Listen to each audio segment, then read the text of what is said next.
So the theme today is the Buddha's kindness. Сегодня у нас тема доброта Будды. So at the very end of the Buddha's life, he was dying under some trees.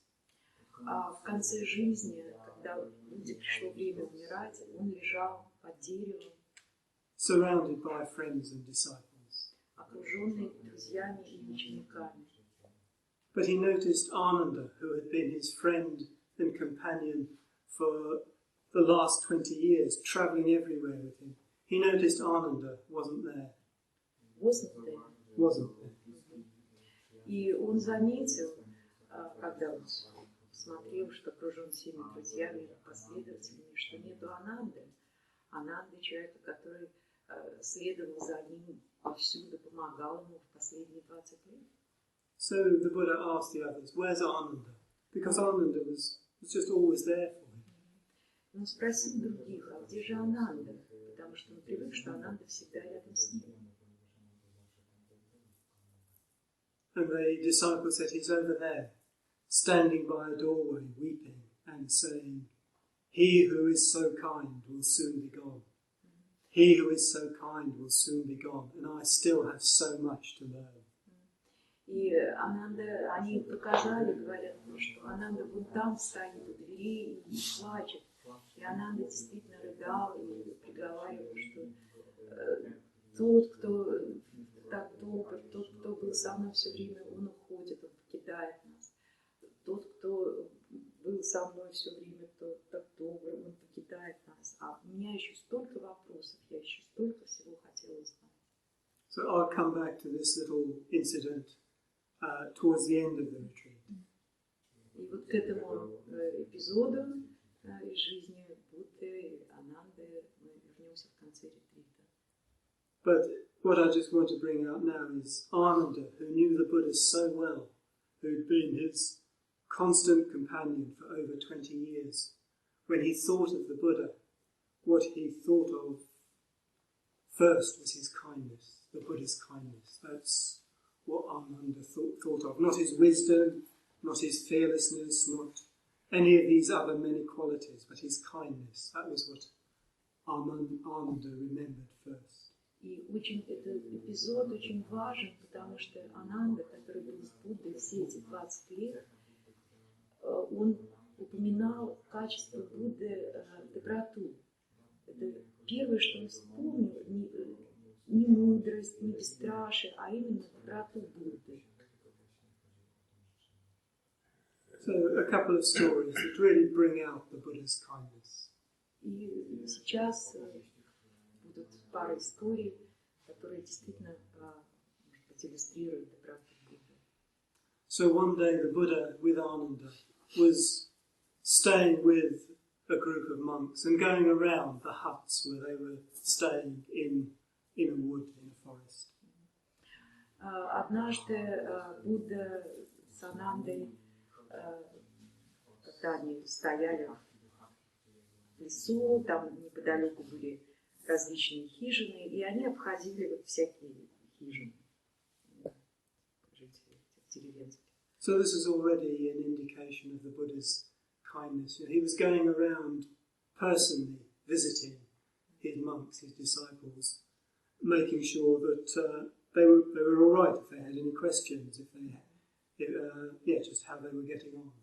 То есть, немножко не так перевела, они обходили хижины, домики монахов, которые жили тоже вокруг этого леса, неподалеку. И это тоже показатель того, что доброты Будды, что он был заинтересован лично посетить каждую хижину, каждого монаха, спросить, как, что, как они поживают персонально. So the Buddha and Ananda came to one hut, and as soon as they approached it, they could tell something was wrong. There was a bad smell, there was something wrong. И когда они подходили к одной хижине, и они сразу поняли, что что-то не в порядке, потому что сразу они чули ужасный запах противный в хижине. And on the floor in the hut they found a monk, a sick monk. И на полу этой хижины они обнаружили монаха, лежащего на полу, больного совершенно. Just very weak and just lying in his own excrement and urine. Очень слабого, у него не было сил даже подняться, он лежал весь в грязи, в своих экскрементах. So the Buddha and Ananda went in, and the Buddha asked the monk, "What's wrong? What's happening?" Будда с Анандой вошли и, увидев это, спросили у монаха, что случилось, что произошло с тобой. And the monk said, "I'm sick. I have dysentery. I can't move. I'm so weak." Монах ответил, что делать, я болею, у меня дизентерия, я очень слаб. And so the Buddha asked him, "But isn't anyone looking after you? Aren't the other monks looking after you?" Будда тогда спросил, а как же другие монахи, почему никто за тобой не ухаживает? And the monk said, "No, no." И монах ответил, нет, никто не ухаживает за мной. And the Buddha said, "Why not?"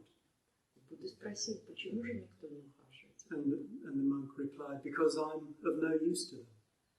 А монах ответил, говорит, потому что я бесполезен для них. So the Buddha asked Ananda to go and get some hot water. Будда попросил Ананду принести горячей воды. And together they washed the monk and cleaned him. И вместе с Анандой они помыли этого монаха, почистили все. So then the Buddha took his head and Ananda his feet, and they laid him back on his bed. И вдвоем они положили монаха на кровать, перенесли. Будда взялся за голову, Ананда за ноги. Они переложили его на кровать. So when they'd made sure he was comfortable, the Buddha asked Ananda to go and call together all the other monks from the neighborhood. И когда они убедились, что монах устроен вполне удобно, Будда попросил Ананду выйти и позвать всех монахов из окружающей общины. So when they were all gathered together, the Buddha asked them some questions. Когда они все собрались, Будда стал задавать им вопросы. Again, it's very interesting here seeing the Buddha's way of working. He didn't jump to conclusions. He really checked things out before he said anything. Опять иллюстрация, как, собственно, Будда все это делал. Он никогда не начинал сразу с заключения. Все постепенно. So he said, "Monks, do you know that there's a sick monk in that hut over there?" Первый вопрос был очень простой. Монахи, вы знаете вот этого монаха, который болен в этой хижине? And they replied, "Yes, Lord, yes, Bhante." Ответ был такой, да, мы знаем. And then the Buddha said, "Do you know what's wrong with him?" Вы знаете, что с ним случилось?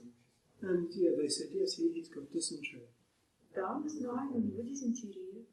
And the Buddha said, "And isn't none of you looking after him then?" Тогда почему же никто за ним не ухаживает? And they said, "No, Lord, no, Bhante."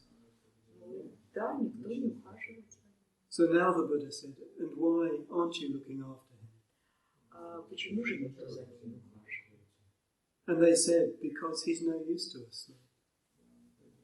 Ответ простой, потому что он бесполезен, у него никакой пользы.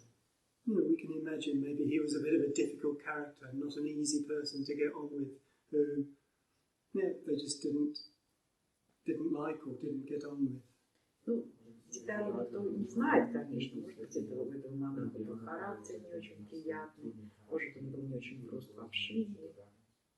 Это неизвестно. So now the Buddha spoke very clearly and strongly to the monks. Ну и Будда очень четко, очень строго сказал монахам следующее.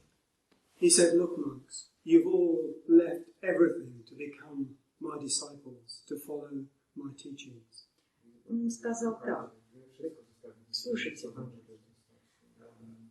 этот человек оставил все, бросил все, что у него было, семью, не знаю, собственность, ушел в лес, ушел ко мне, чтобы слушать мое учение. You have no one to care for you. You have no family, no one to care for you but each other. but each other. You must care for each other. Вы все то же самое, вы все оставили, семьи оставили, дома оставили, пришли сюда. У вас не осталось никого, кроме друг друга, и вы должны друг о друге заботиться. Just as you would look after me, your teacher, if I was sick, in the same way you must look after each other. Так же, как вы можете заботиться обо мне, когда я заболею, я ваш учитель, точно так же вы должны заботиться друг о друге. But the Buddha didn't just leave it at that. Но это не все, Будда не остановился. He actually went on to say, if somebody is sick, then their preceptor, the person who ordained them, should look after them. Если он сказал так, четко расписал, кто за кем должен ухаживать. Он сказал, что если, значит, заболеет монах, первый, кто должен за ним ухаживать, это его ученик. Or their teacher, if that's somebody different. Если учеников нет, то должен его собственный учитель за ним ухаживать. Or if neither of those are available, then someone who has the same preceptor or someone who has the same teacher. А если это невозможно, то должен ухаживать кто-то, у кого тот же самый ученик или у кого тот же самый учитель. And yeah, if there's no one obvious to look after someone, then it's the responsibility of the whole community. Ну, а если таковых не находится, то тогда в результате ответственность за присмотр за больным человеком лежит на всей общине. You must look after each other. Вы должны заботиться друг о друге. I'm actually making that a rule of my community. You must look after each other. Это должно быть правилом общины. Это должно быть законом. Вы просто обязаны ухаживать друг за другом. So that's the first story, the story of the sick monk. Это первая история, история о больном монахе. So, yes, just see what you can draw out of that when you discuss it. Вот, ну, подумайте над этой историей, подумайте, о чем можно поговорить, основываясь на этой истории, что обсудить. And one thing for me is stories like this, we can sometimes have a very romantic idea of what it must have been like, to be near the Buddha, his personal disciples, but it seems that even when the Buddha was there, some of his disciples were very stupid and behaved very badly and very thoughtlessly, so maybe things haven't always changed, haven't changed all that much in 2,500 years. Например, конечно, мы можем себе представлять, все это очень романтично, как это прекрасно быть рядом с Буддой, слушать его учения, получать учения, прекрасно, но многие из его учеников могут быть и тупыми, и вредными, и какими угодно. Жизнь. So, one more story. This is the story of a young woman called Kisa Готами. Еще одна история. История о молодой женщине, которую звали Киса Готами. So, Kisa means skinny, very thin. Киса означает очень тощая.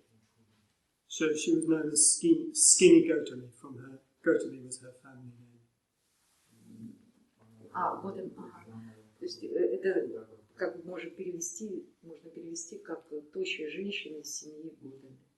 So her family was very poor and they couldn't afford a proper dowry for her, so it took a long time for them to find her a husband. Она была из очень бедной семьи, и у семьи не хватало средств для того, чтобы обеспечить ее надлежащим приданым. И они никак не могли найти мужа. So she was married and went to live with her husband's family. В конце концов, они нашли ей мужа, и она ушла жить в семью мужа. But they treated her very badly. Они, конечно, третировали ее совершенно мерзко.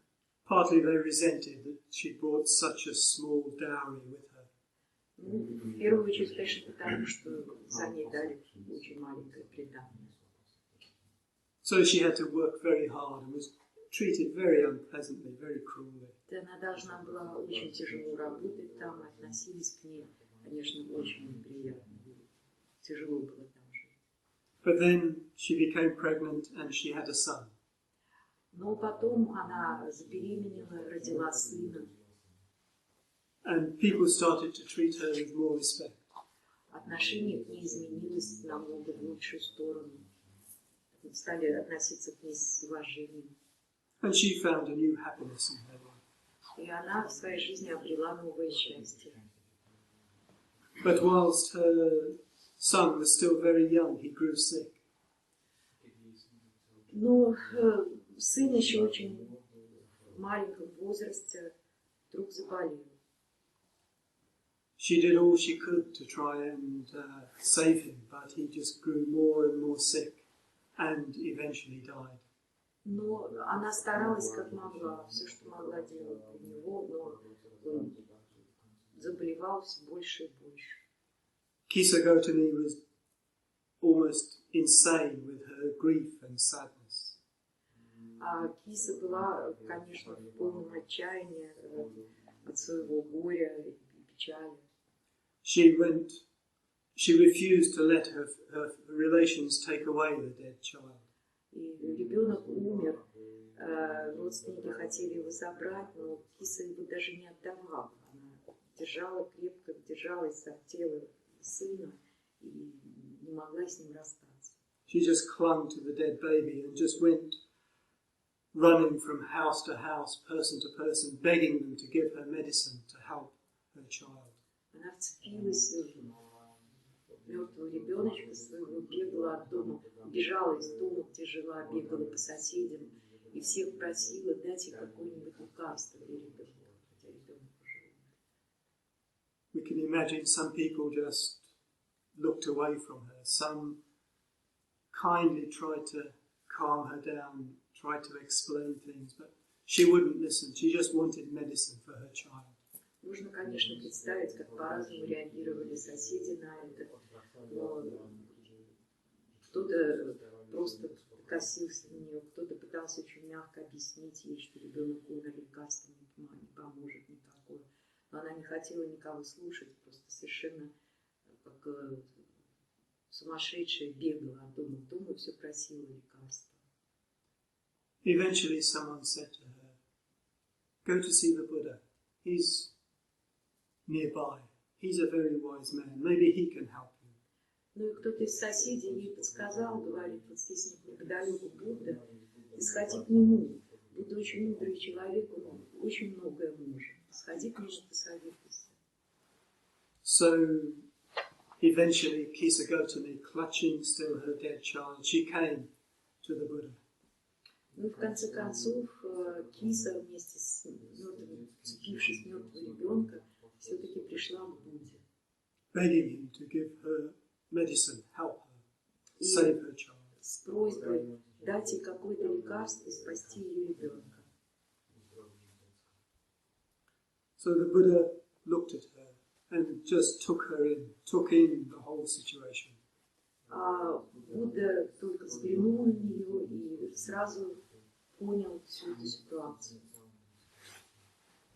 And then he said, "Yes, I can help you. Потом он сказал, я смогу тебе помочь. But to make the medicine you need, I need a mustard seed." Но для того, чтобы сделать лекарство, мне нужно горчичное семя, семечко. So Kisa Готами was very happy because in every home in India there was a jar of mustard seeds. Киса была счастлива, потому что в Индии банки с горчичными зернами, семенами в каждом доме. And she was about to rush off when the Buddha said, "Just wait one moment." И она уже готова была повестись за этим семенем, и Будда ее остановил, говорит, подожди пока. He said, "The mustard seed, it must come from a household where no one has died." Ты должна принести это горчичное семя из того дома, в котором никто никогда не умирал. So Kisa Готами now went from house to house, asking for a mustard seed. Киса стала ходить от дома к дому, спрашивая, не дадут ли они ей горчичное семя. And people were going to be very happy. Oh yes, we can give you a mustard seed. Люди, конечно, готовы были с ней поделиться. But then she remembered the Buddha's condition, and she had to ask, has anyone in this household died? Но Киса, естественно, вспоминала завет Будды, наставление, и задавала сразу вопрос, а в вашем доме кто-нибудь умирал? And again she received the same reply. Снова и снова она получала один и тот же ответ. A grandfather, grandmother, father, mother, husband, wife, child. Дедушка умер, или бабушка умерла, или отец, или мать, или муж. People would say again and again, don't remind us, the living are few and the dead are many. И в каждом доме обязательно кто-нибудь умер. Люди ей говорили, не напоминайте, мы и так в печали, после того, как она задавала вопрос. So Kisa Готами went from house to house, village to village, and slowly she realized she wasn't alone in her grief.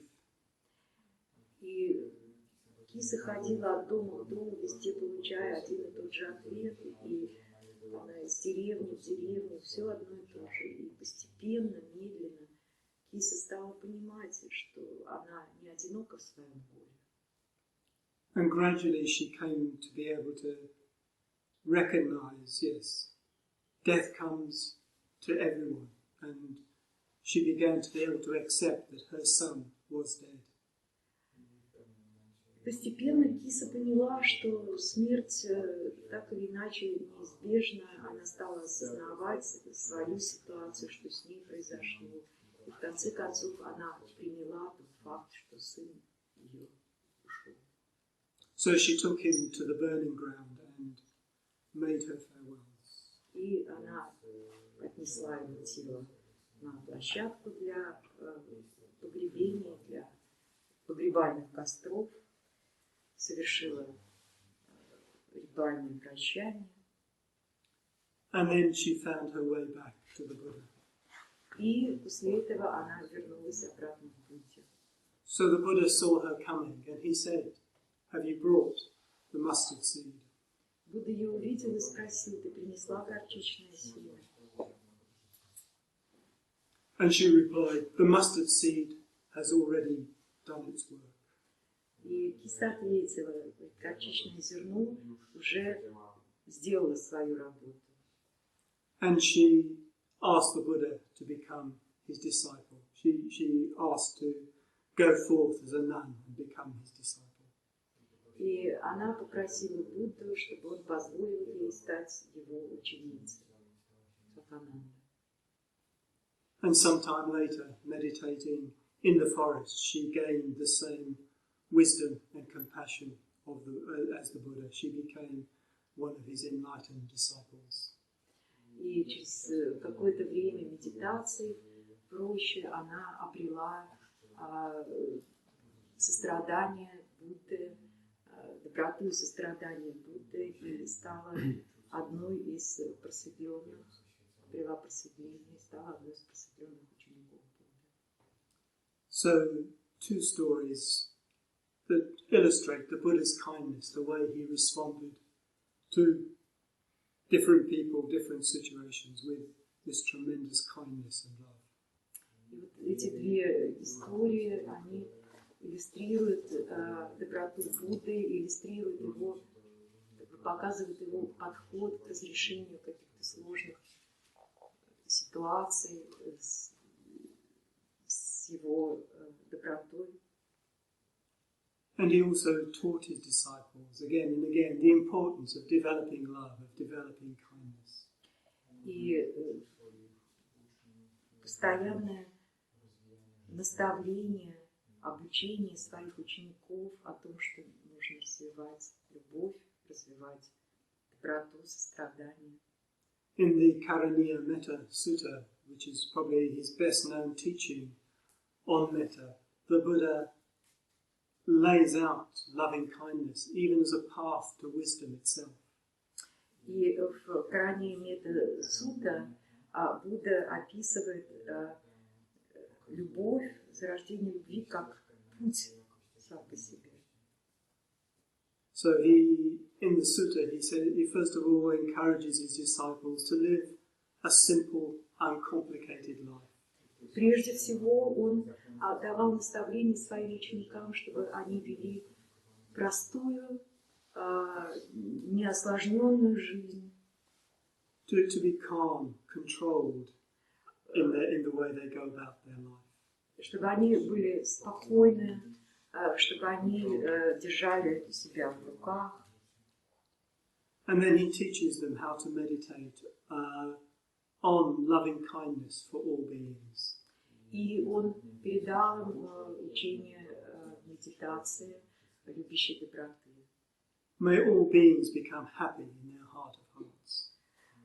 И он говорил, медитируйте так. Пусть все будут счастливы и чувствуют себя в безопасности. He says, think of every living being without exception. Пусть будут счастливы, пусть все живые существа без исключения обретут счастье. The weak, the strong. Слабые, сильные. The very small, the very large. Маленькие, большие. Whether you can see them or not. Можете вы видеть эти существа живые или не можете их видеть. Living nearby or far away. Живущие рядом с вами или далеко от вас. Alive now or yet to come alive.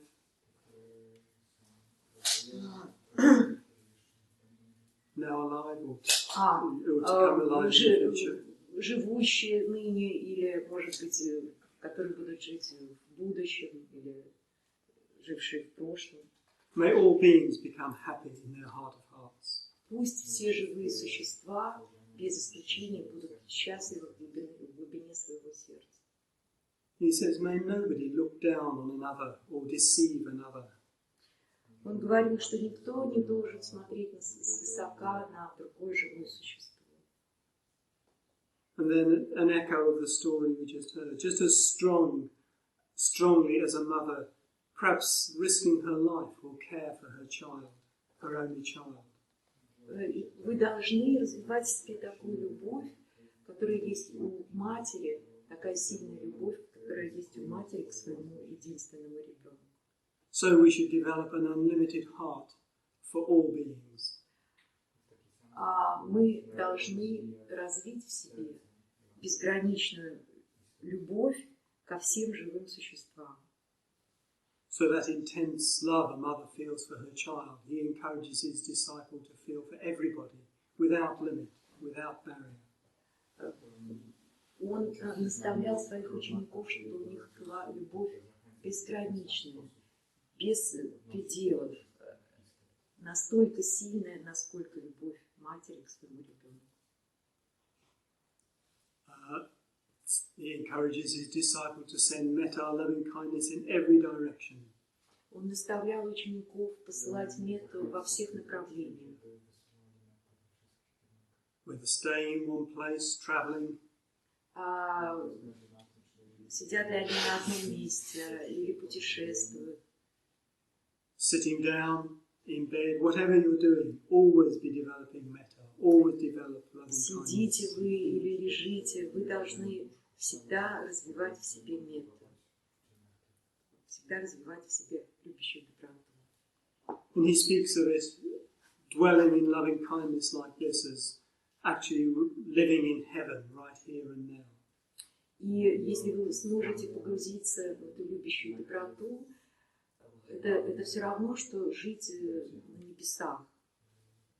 And he encouraged his disciples to practice what are called the four Brahma Viharas, the four divine abodes, the practice of the four divine abodes. И он наставлял своих учеников, чтобы они развивали в себе 4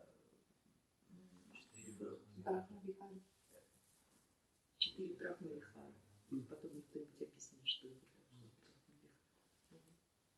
So he encouraged them to develop metta, but also karuna, compassion.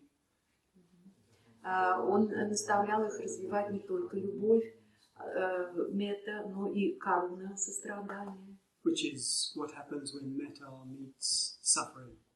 Это случается тогда, когда мetta, любовь, встречается с состраданием.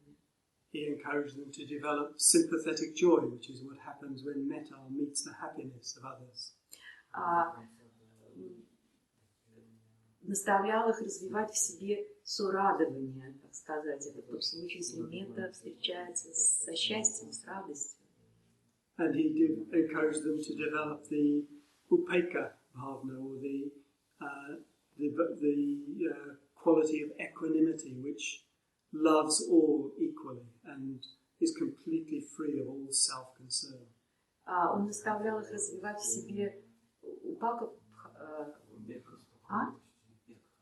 упекка, то есть это равностность, развивать в себе равное отношение ко всем живым существам. And he said, developing loving kindness in this way, you'll come to let go of all views. И развивая метту таким образом, вы сможете развить в себе понимание всех воззрений. So again and again, the Buddha pointed out how views and opinions separate us off from others, whilst metta unites us with others. Будда объяснял, как разные воззрения могут нас всех очень сильно разделить, в то время как метта, она объединяет все и всех. And he said, developing metta in this way, you'll be spontaneously ethical. Развивая метту таким образом, вы разовьете в себе спонтанную этику. And come to have perfect insight, come to see things as they truly are. И сможете понимать, видеть вещи, как они есть, в их совершенстве.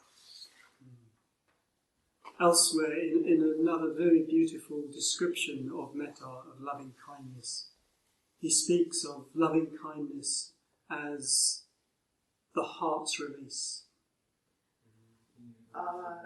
Есть еще одно объяснение, описание, что такое метта, любящая доброта. Это он описывал как освобождение сердца. And he speaks of this, of metta as the heart's release, and he speaks of it as shining and burning and flashing forth. И он описывал это как сияющую, пылающую силу. And far surpassing good deeds done just, if you like, for the sake of getting something back, for some sort of reward. И он как бы говорил, что